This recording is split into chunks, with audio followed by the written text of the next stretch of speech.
Hello and welcome to Eat Sleep Code, the official Telerik podcast. I'm your host, Ed Charbeneau, and with me is my co-host, John Bristowe. This Yes. is the full update. There's been, I guess this isn't the GTM yet. There's been preview 1 and 2, and there was an update today.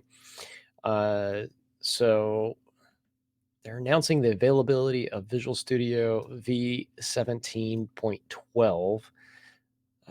Is this the GTM? I thought that came in November with the .NET update.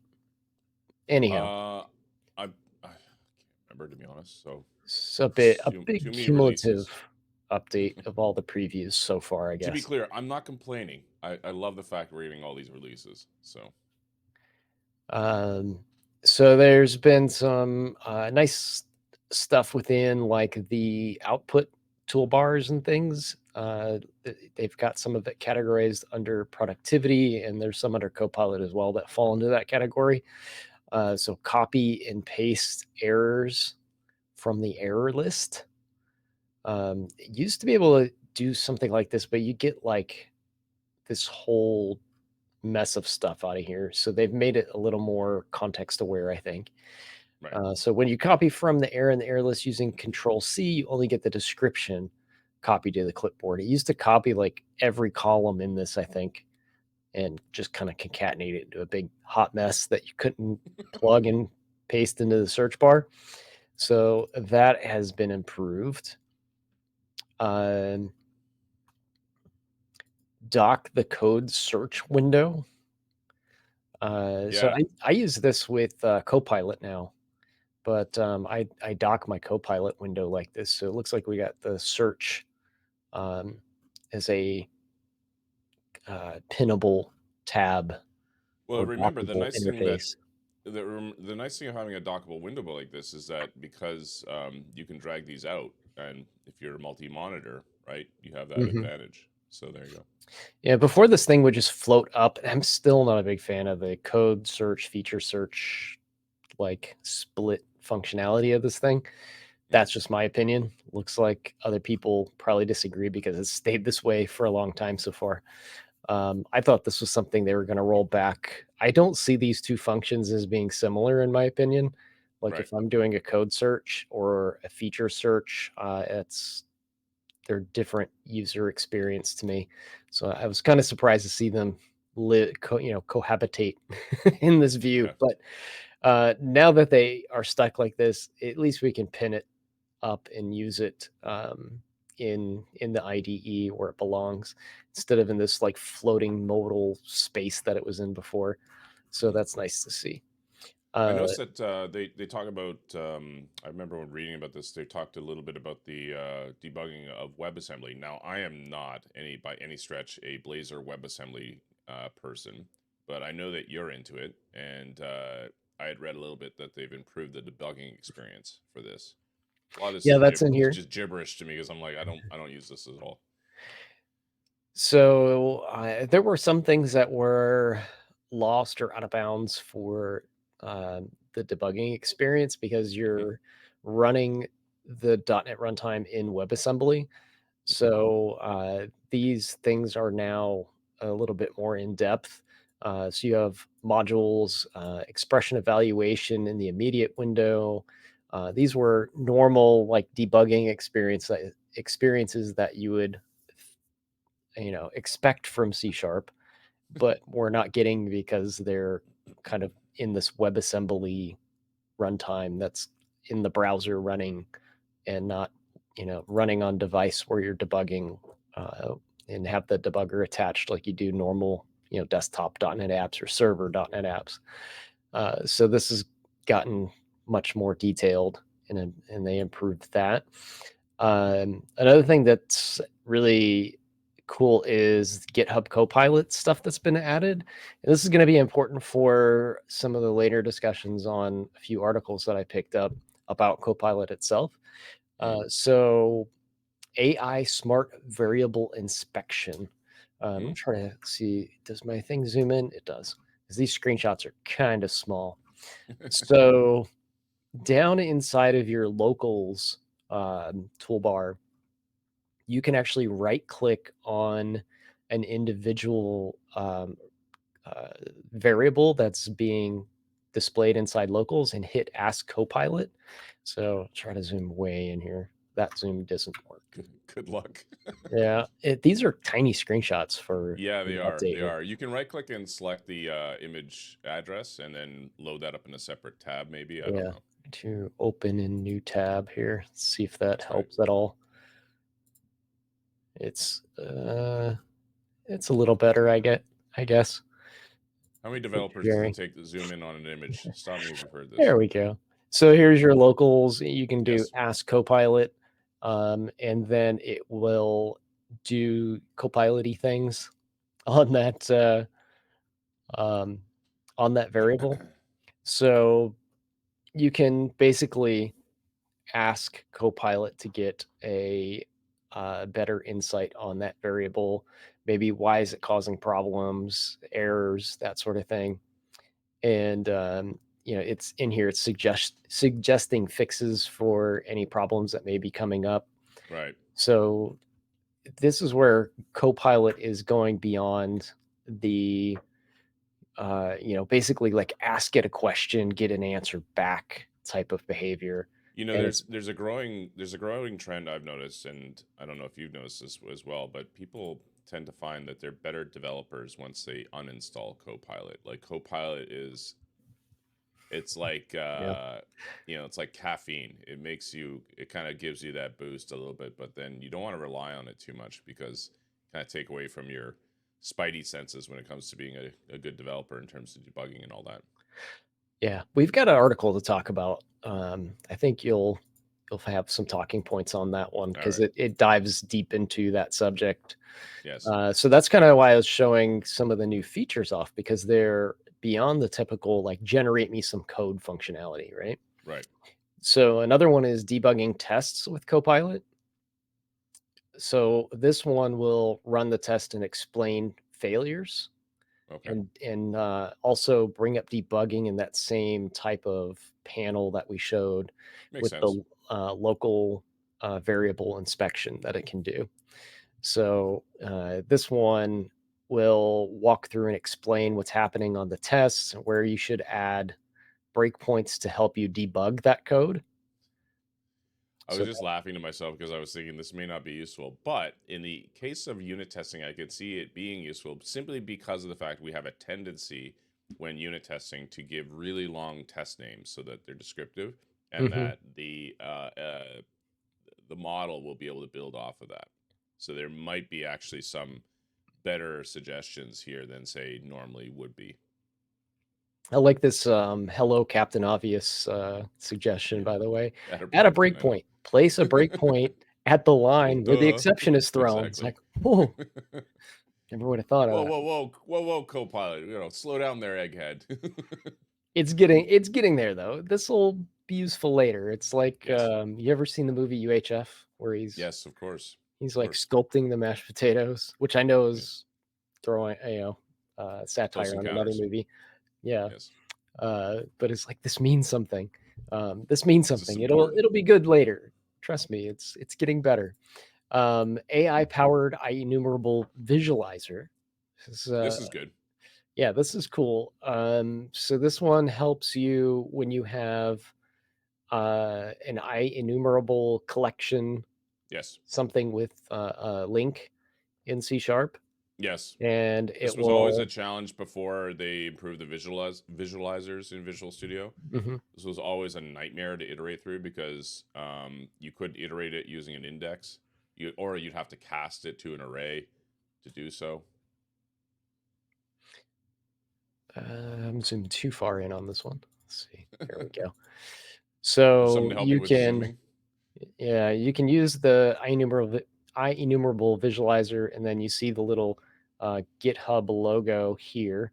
Yes, Which, if you watch Scott Hanselman's YouTube channel, he kind of pokes fun at the icons in Visual Studio right now because there's like it's like mystery meet AI icons, and there's the little GitHub Octocat with Copilot like flying glasses on, yes, and yes. then there's like the magic wand, and then there's like the sparkles. Yes. and they're all just kind of littered through the UI. You can even see the sparkles down here on the answer from one of these. Where are some of the common link operators? It's got the little sparkle icon next to it. So you click this guy, and then you can dive into the link stuff with Copilot's assistance to try to figure out the best usage of those link queries. So I think that's pretty cool. Yes. I like it. I like it. We talked about debugging, Git tooling, manage renaming files Need to with show the other Git. window there, bud. Oh, thank you. Yours. So Git tooling improvements. Again, there's your Git or Copilot Sparkle pencil icon. Yeah. Whatever. Git And tooling. you, I would use Git Kraken. That's the one I use. yeah, That's my Git tool of choice. But use what you like. So. Git Kraken's got a great Git tree visualizer. Yes, it The does. history. Yeah. That is an awesome feature. I don't use it that much, to be honest. The only time is when I have to like figure out how to cherry pick something. Yeah. But yeah, you're right. It does have a great visual. And what's funny is you build it up. If you put it on a big repo, it still renders it quite nicely. And we have some pretty big repos here at Octopus Deploy, and I've seen that visualizer crank up, and it's quite nice. So you can use the Copilot to generate your Git commits Yes. as well, and then you can also use it to rename values and things inside of your code, or rename Word of advice: functions. use semantic commits. So if you don't know what these are, basically it's a way of tagging your commit messages so that you get a little bit more weight, semantic weight to your commits messages. GitHub now supports internal repos for GitHub organizations. So I think you were stuck with either pushing it out to GitHub or having it local on disk, but I don't think there was any other options before. Now there are other remote locations that you can add inside of that UI. So there's a lot of updates all throughout the IDE, but you're going to see a lot more of the Copilot stuff being added. Yes. And before we segue over to the Copilot stuff, we'll talk a little bit more about AI in general with .NET. As these smart components join the ecosystem. Yes. This is a post by Daniel Roth, PM of ASP.NET. And the project that Steve Sanderson was working on, the smart components for Blazor and ASP.NET MVC, have been moved to another repository and open sourced. And these are kind of blueprints for the community to take and run and make their own smart components with. So, Steve Sanderson, brilliant engineer, he was looking at ways to merge things that you can do with AI, with Azure AI and OpenAI, into UI components and see how to package those things together. And he open sourced those. There's also some wrappers around semantic kernel and local embeddings. And then he goes on Hey, to look at that. mention Yes. that we've been working alongside this whole smart component idea and developing things of our own. One of the main things that we have is the AI prompt. And the AI prompt is a nice UI that you can put Yes. on your application in Blazor or ASP.NET MVC or .NET MAUI. And you can attach that to one of the services that you have on the back end in Azure AI or OpenAI or one of the other language models, and just, send data right to it and display it back without having to write all that UI stuff and try to figure all that out. So we've got that and some other smart components that are up on our demos website that are currently in a prototype phase. So you can go in there and try them and comment back on how how you might use those in your projects. Very nice. And we were talking a little, or you were starting to get into this, John. So you got a little bit ahead of me. So Yeah, I was sorry. trying to pull the reins back just a little bit. Yep. But why are developers ditching GitHub Copilot? John, you wanna take this one and run with it? Well, anecdotally, I've heard that people, it makes developers feel like they're not really using their. It's kind of akin to a craftsman using an automated tool, basically. So if you were to take like a woodworker, for example, you give them um, a spline or something like that that they would typically use very, very well. No need to automate it, but then they bring in a planer or some kind of machine that does it for them. It's sort of akin to that, and also developers I find are finding that Copilot is often giving them code that probably is suboptimal in Mhm. some cases. There are very many examples out there where the code that's generated by Copilot does have bugs in it because obviously it's built on a model that was surfaced out through a variety of locations and such. So, but I haven't read this article. What does it claim? So they interviewed a couple developers that have been using Copilot for about 30 days and did not continue to use it. Yeah. And some of the comments are in here of why they chose not to use it anymore. Here's some pretty good ones. You were kind of covering the highlights of it. Um, and they're all not within Visual Studio, but they're all talking about Copilot in general. Yes. Copilot can be integrated with other platforms. So, like for this one, it says I tried it out with JetBrains ID and felt it was more a miss than a hit. I was deleting more stuff than I was using, and I was deleting more stuff than using what I was given. Yes. Could not justify the price for the value I was getting. Tried it for a month, removed it, canceled the subscription.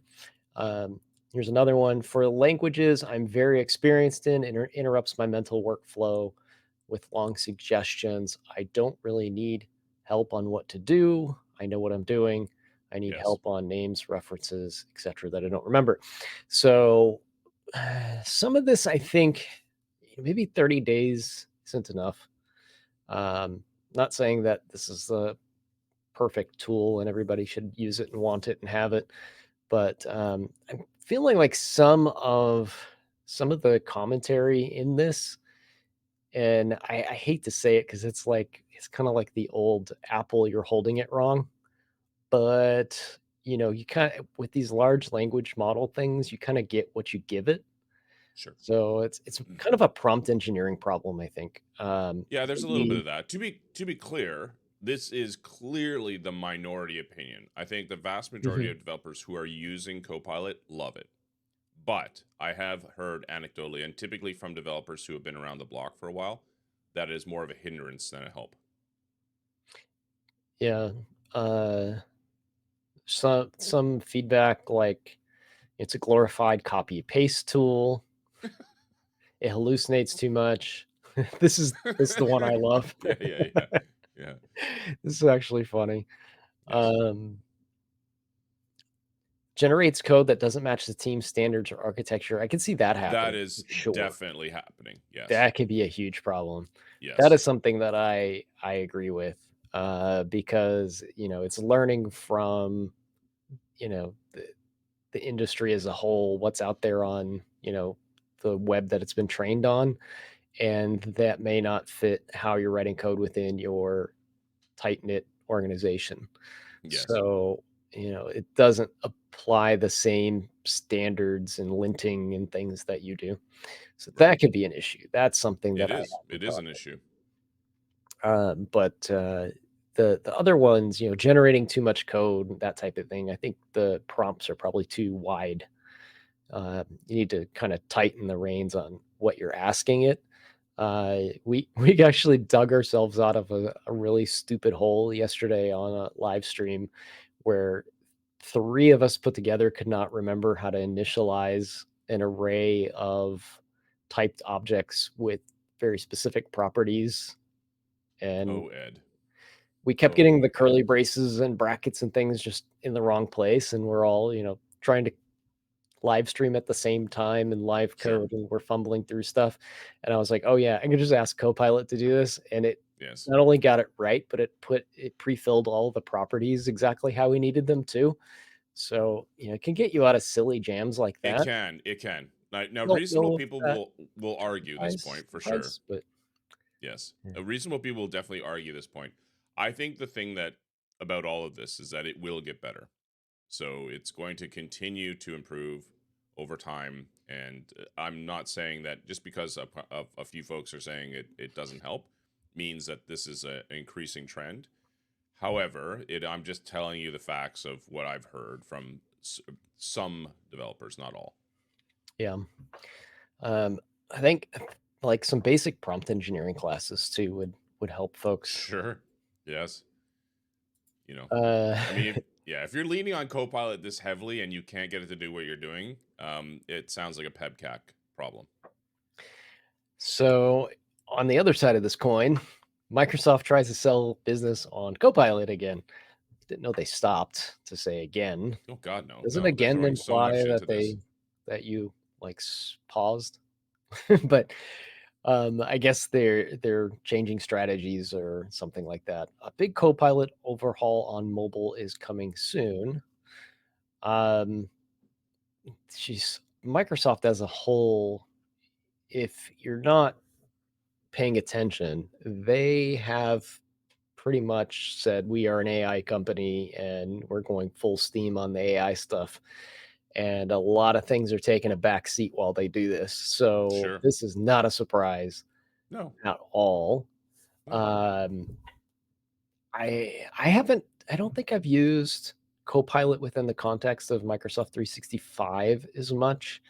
I do use, you could probably see, oh, I'm just sharing my browser. I have the Copilot desktop app installed. Mm-hmm. I use that actually pretty frequently. Okay. Use it for writing and things to Yes. rephrase paragraphs, check for errors, things like that. So I do see the benefits to it.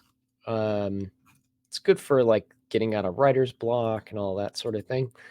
So I'm trying to kind of put my head around like where did they stop? What are they doing that's kind of extra? I guess this 365 is part of it. So I'm sure you'll see it in PowerPoint, Excel, all of those things. And I guess I don't really use Office that often to On see it mobile. in action. Yeah, On on mobile for mobile sure. too. Mm-hmm. I don't really use it on mobile, but then again, I have to see how that all plays out with the way businesses handle mobile devices too, because um, there's a lot of things on mobile that are just tied down, and you've got a lot of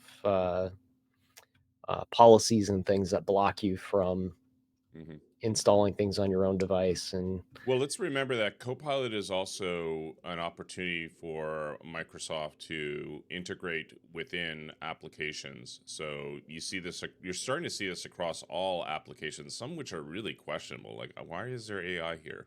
So a lot of companies now are basically saying, look, you can now draft this document in mobile, or now you can, sorry, in AI with AI, or now you can do your expense report with AI. That would be actually kind of nice. But I've seen a lot of these examples.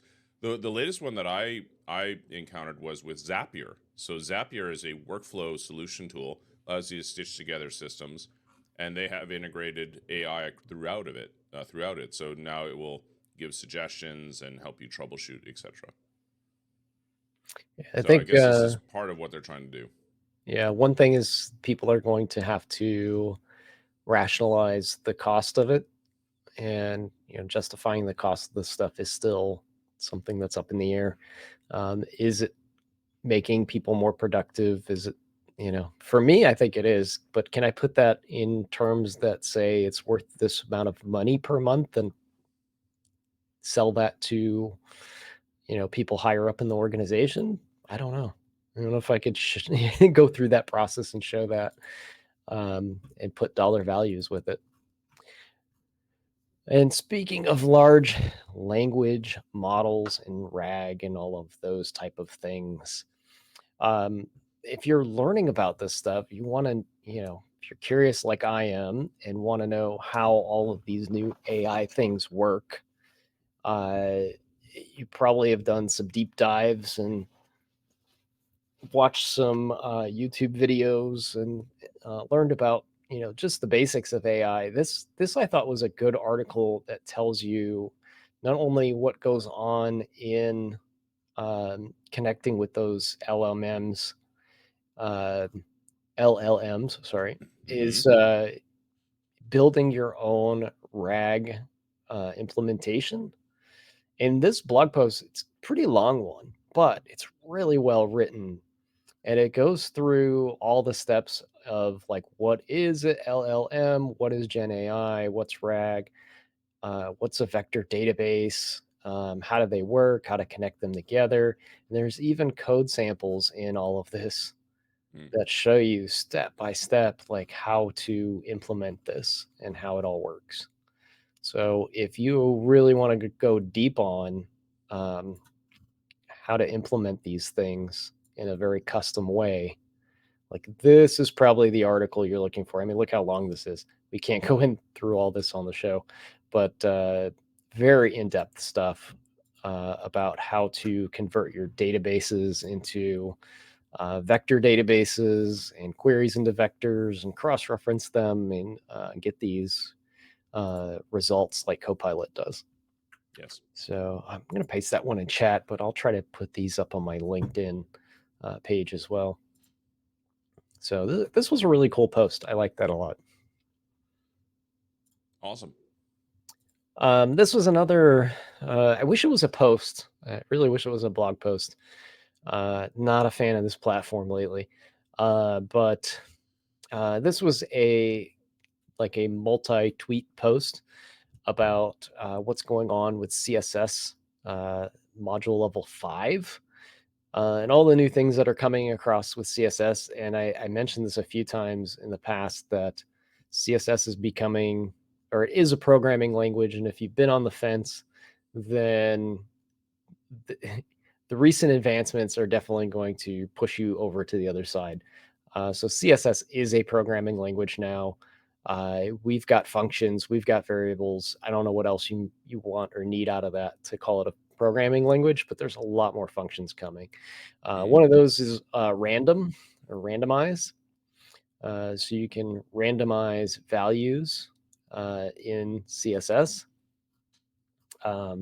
Toggle, which doesn't maybe at first glance isn't what you would expect, but toggle is a way to set up kind of an array of styles, and then as something gets rendered out, and say the selector matches with a style in your code, it will apply those in order and cycle through them.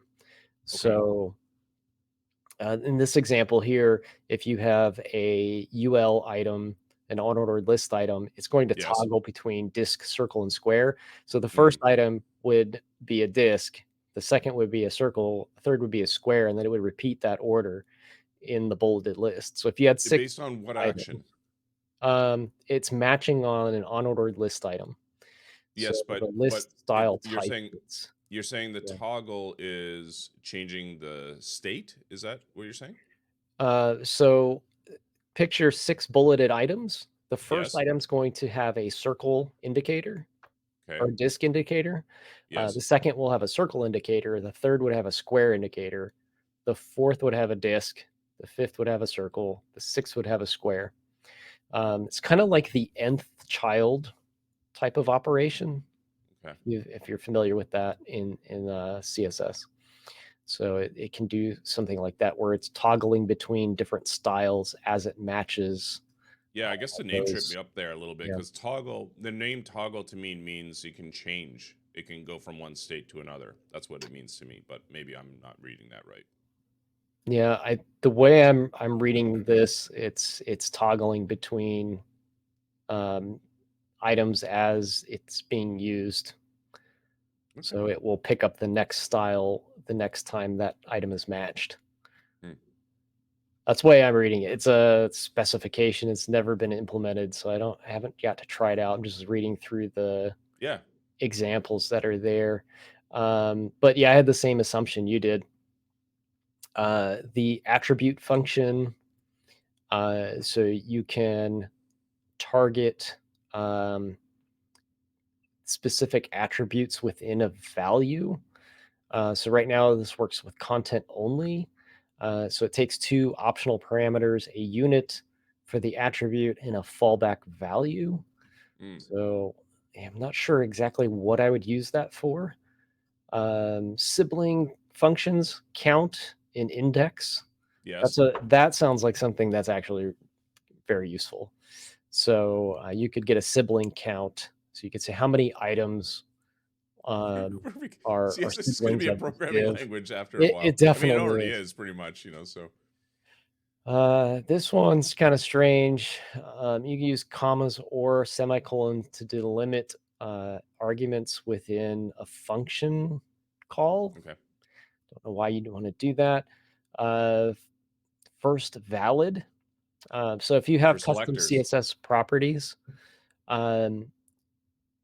you can have values that are basically null.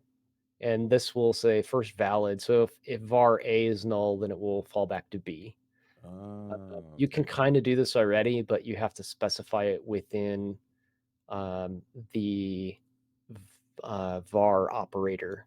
You'd Yeah, have it's like a to, match, if you will, yeah. or something like that. So there's a bunch of these. So Yeah. they're all very interesting, and they're all function related things that are being added. Okay. I was talking complaining a little bit about the platform that it's on, but this is a pretty interesting headline, so I thought I would share. So X manages to dodge Brazil's ban with a software update. So if you're not aware, we won't get into politics and that nonsense, but Brazil was not happy with uh, political stuff being shared on X, so they just straight out ban it. They And went one step further. They said also if you were discovered to, I don't know how they would find this out, but if you were using yeah, a VPN and you were using X, you would incur a fine. At least that's what I remember reading. yeah, they were slapping people with gigantic fines Mm. for trying to get on X or Twitter. So what they did is they somehow structured their IP addresses to be in the same bucket as important infrastructure like banks and things. Okay. So they can't really just outright ban it by IP address. No, it's impossible. Yeah. So that's what's happening right now, and looks like they're going to be fighting it out in the courts. So I think this is a interesting topic, though. Regardless of the politics behind it, they and what side of free speech you feel like the platform is on. Governments banning things like there's talk here of banning TikTok, and Mm-hmm. Brazil's obviously banned or tried to ban X and block it. Mm-hmm. Mm-hmm. Um, I think it's interesting that they found a loophole and made it available again to people that wanted to use it for a free speech platform. Sure. I mean, technically, it's very, very difficult to do, if not impossible, unless you have like a firewall around your entire country. And I just think of the old statement from News Show where Joe Rogan's character said, "You can't take something off the internet. It's like trying to take pee out of a swimming pool. Once it's in there, it's in there." Yeah. Unless you want to go full, like we talked about a couple of weeks ago with the North Korea operating system, the Red Yes. Star platform, and all that stuff. That's where you're headed. Praise the file explorer. Glory to the remove RFTEM or whatever it is. So We talked last week about VR being used to train Walmart employees. I know yes, we debated over that one, but there was no debate. It's a dumb idea. how about firefighters, John? Sure, why not? You know what? Who needs practical experience? So, can VR I watch train first Backdraft on my responders? headset. I'm ready to fight fires. Yeah. got a joke I can't tell on air, but I'll tell you Okay. later. VR training for first responders can replicate heat, smoke, and stress, or can it? No, it can't. Oh yeah, this is perfect. Perfect. I think there's some merit here. There's no merit. What are you talking about? There's zero merit to this. Again, that like haptic feedback here is one of the things that VR doesn't do very well. It looks like he's got a vest on that's trying to assist with that. But I think it's important for this is That's what they need. That big burning test site. They have test sites that you can light up, and they use natural gas. They just light them up. And they say go put it out, and then they take it off line, and then they do it again and again and again. That's the way you learn. Not with the not with the vest and the haptic feet. That's not going to be the same. It's not the How do you same. know that's not in VR right there? I don't care. It's not the same thing. You can't feel you can't have the anxiety. Look, the hardest thing, I'm not a firefighter, so let me be clear. I know nothing about it, so I'm speaking completely from ignorance here. But I have been in situations in sports and other things that nothing beats the real world. The reality, as virtual as you want to get, you cannot beat actual reality. So there's going to be things like, how do you handle your emotions? How do you handle the anxiety? There's the smell, there's the smoke, there's everything. And you can put a vest on and simulate it. It's not the same thing. You're going to get, it's like, if I'll speak to something I know very well, which is ice hockey. You cannot simulate taking a puck off your toe. You cannot simulate getting crunched into the boards. You cannot simulate push and shove, scrums after the whistle. You cannot simulate feeling a little bit, frightened about blocking that shot or taking that hit. You can't. So I don't know why they're promoting this, but whatever. Yeah. See, I argued the other side of that coin a couple weeks ago that it teaches you the basics, where I've never played ice hockey, but if I was going to, I could at least learn some of the rules, setup, and things involved, scoring, all of that in a virtual environment, and kind of understand like what it's like to have a puck flying at your face and maybe It's not the blocking same it and thing. that sort of thing It's not the same thing. before I Look, get out there and try it. let me make this a reference here that you can understand, Ed. There's the movie Aliens. Some of the younger folks may not realize what this is, but there's a scene in Aliens where they do the airdrop. They go down to LV-426. Look, I'm really showing how nerdy I am. They go down to LV-426.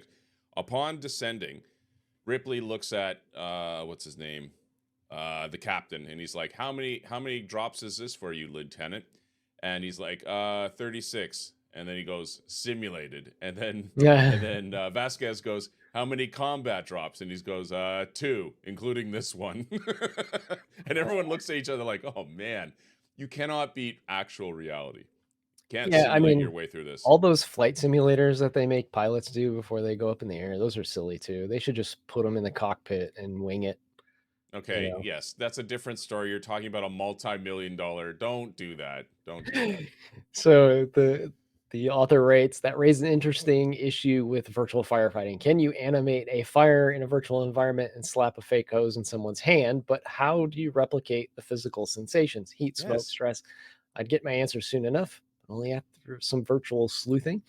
So here's some of the implementations of it. I think this one's actually really interesting. You might agree, John. So that's not so much about the firefighting, it's the after the fact. So this one sets up a realistic environment that you go through to do the forensics and I figure see. out what started the fire. And they talk about poking around in the aftermath of a kitchen fire, and you eventually like figure out there's a black stain on the wall above the stove, a frying pan with the world's most well done sausage, a likely cause of the blaze.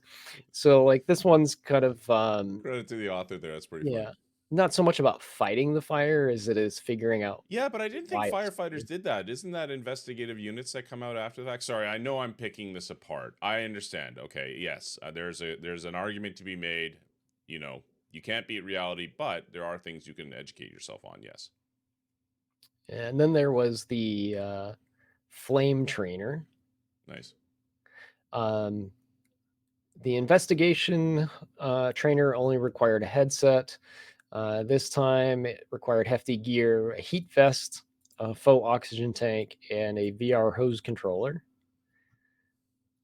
So this is all pretty photorealistic. And what Why don't they I just think it they should can do Activision though, should just sell the game. Why doesn't Activision do this? Or sorry, Microsoft, I guess now. They should just sell the game, Just make it sell the faux firefighting hose for whatever it is going to be $2.99, and you can go out there and call it Backdraft. Buy the rights to the video game and just sell it. Why not? yeah. What I do think this could help someone do though in this scenario is kind of implement patterns of how you're supposed to spray a fire out Sure. and simulate like what's effective at actually putting the fire out versus chasing it around. So I think that could be useful, and you don't eliminate the real burns, but you can maybe mitigate some of the cost in doing as many of those by starting here first, and then taking it up to the next level by actually like setting one of those stage things on fire. So I thought it was kind of a cool read. It's they're thinking outside the box. They're doing some different things with it. I wouldn't mind playing the investigative thing, and just as a game, it might be kind of Make cool. it a game. Make it a game. HTC Vive released a new Vision Focus headset, or Vive Focus headset. So there's some mixed reviews on this one. So it's a brand new Vive headset. Vive hasn't come out with a headset in quite a while. So this kind of came out of the blue, even though they've said they were going to do this. People haven't been really paying close attention to Vive for a bit because they haven't had anything in a while. So it has kind of a mix of new technology, but it also kind of fell flat on some of the hardware. So it's got new processor hardware, for example, but the lenses are kind of dated. So it also has LCD panels that are not kind of top notch. So the Quest is kind of handing the new headset its rear end in the lens area, even though it's got some better pixels per eye and things like that, and some features that just aren't available, like native display port connections and things like that. So it's a bit of a hit and a miss for the amount of money. It's $1,000. Yeah, it's for hardcore gamers that are into PC VR, but the Quest is, for bang for buck, it's still beating this brand new thing that just came out. So $1,000. $1,000, where the Quest is around $500, and it does many of the same things at a very slightly smaller resolution. That was the other thing, is the refresh rate was like half of the Quest 3. So the only thing it doesn't have is eye tracking, and we've yet to see like a real case for that. So speaking of Meta, they are going to have, I'm on the wrong page. They have a conference coming up next week. Let's see if we can find the right page. I must have clicked on one of the. That's fine. Ask Copilot for help. There we go. Sorry, I'm trying to bring it full circle. MetaConnect 2024 is next week. 2-day event talking about VR technologies, and it's going to be online. You can register if you'd like to get emails and things about sessions starting and whatnot. But there's a full 2 days of content there. The program page is what I was looking for. So you've got, the usual keynote and all the announcements and things. There's supposed to be some new devices coming out. A cheaper version of the Quest 3 is supposed to launch, which is going to use like some cheaper non-technical hardware to try to cut some of the price down. You got your developer keynote, kind of a state of mixed reality. So there's some good stuff in here. Any There's a little bit sessions about on the 2D apps. metaverse? Metaverse is in here Oh, with, it is. Okay, great. yeah, Sorry. a Meta Horizons start success story. So there's, they're gonna have these feel good stories in here, I'm sure, about people that have created games and made a success out of the Meta Horizon stuff. All right. Launch and grow in the Meta Horizon store, John. And then, of course, AI is in here as well. So Yes. Llama 101 using Llama models. That is all in those that first day or two. I don't know if doesn't have it broken down by hour after the keynote. So I don't know what times all of these are showing up, but over those 2 days, you'll see all of that. And I will not watch it. I'm gonna watch a lot of this.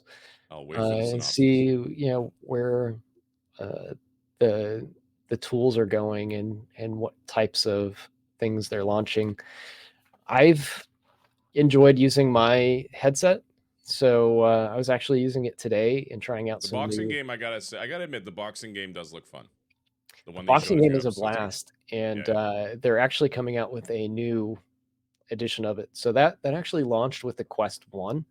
We're on the Quest 3 now, so they're going to launch Thrill the Fight 2 sometime soon. Thrill the Fight. And I'm looking forward to that one. It's supposed to have PvP. Now, based on your logic, that means that someone who plays Thrill the Fight can now go out and do MMA. Is that what you're saying? Because of the firefighting? Sure, yeah. So one thing there's a lot of boxing games for VR. A lot of them are terrible. They're very corny, like as much fun as Mike Tyson's Punch-Out was. Yes. It teaches you nothing about boxing, right?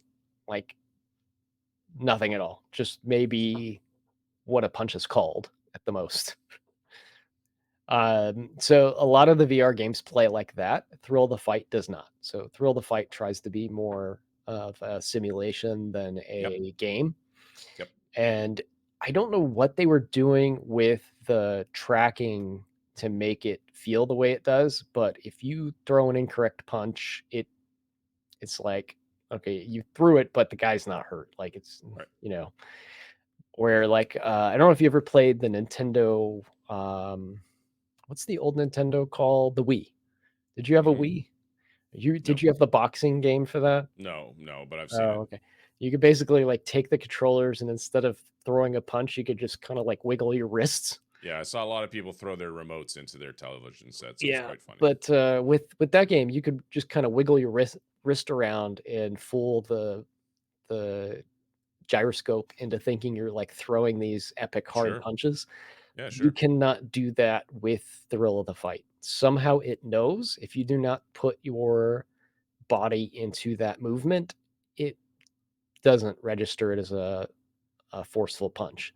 So they've done something really good with that game. I can't wait to see what the next version of it is. So that one, I don't think you're going to go take on, what's his name, Ben Whitaker or somebody like that. But I mean, it might get you in the gym to learn more. Like I was just going to say, Ed, I'm waiting for your UFC announcement, your debut. That's what I'm waiting for. It might convince you to go down to the local, Hoist Gracie training place and sign up for classes. This is like strength. This is like strength training with the Bowflex. It's not real. So there you go. It burns real calories, I'll tell you that. Yes. So all this VR stuff, we'll maybe chat about it on a show or two, but we're going to dedicate a show to it in September.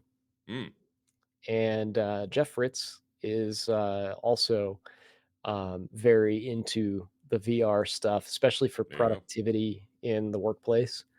And we are going to break down our sentiment of what devices are out there, and what you can do with what is on the market and what's coming. So there's actually a lot of extended reality headsets coming out in the next 2 weeks. So you've got a lot of big players, a lot of startups. Snap released some goggles this week. I refrained from putting it on the show because we're going to have that It's too dedicated easy. show at the Too first week easy. of September. We're still learning things about the spectacles. That's what they're called. Aesthetically, I have my reservations. They're not pretty, but they're kind of a mix between the HoloLens and at a more affordable price range probably than the HoloLens. There's the X Real glasses. There's the immersed folks. There's the big picture guys. There's obviously Meta and HTC. So that's, there's 5 devices that launched new hardware in this week alone. Uh-huh. So we'll have a show about that September 3rd, I think it is, or sorry, October 3rd, I think it is. Jeff Fritz and I will come on and chat about that. And John, I think you opted into that show for some I reason. will. I will definitely voice my opinion about this. He's there, Speaking there to as one heckle. of the few people who actually wears glasses for a living. So That's where the Ray-Ban Meta Ray-Bans come in, John. You can have the what I would like to see is the Meta Ray-Bans actually have a display in them. Right now, I don't quite understand taking a video with something on my head. Probably not. probably because of power. You It's have to not remember something I really need to do. this is an incredible amount of trade-offs that are going into the design of these sorts of Yeah. headsets. I mean, you cannot, as much as you like to espouse extended reality, whatever you want to call it, there is the real world, which is you have to have battery life, you have to have quick and immersive experiences, you have to have light. They can't weigh 10 pounds, etc., etc. So, putting a screen in there is going to draw a lot of power. Yeah, definitely.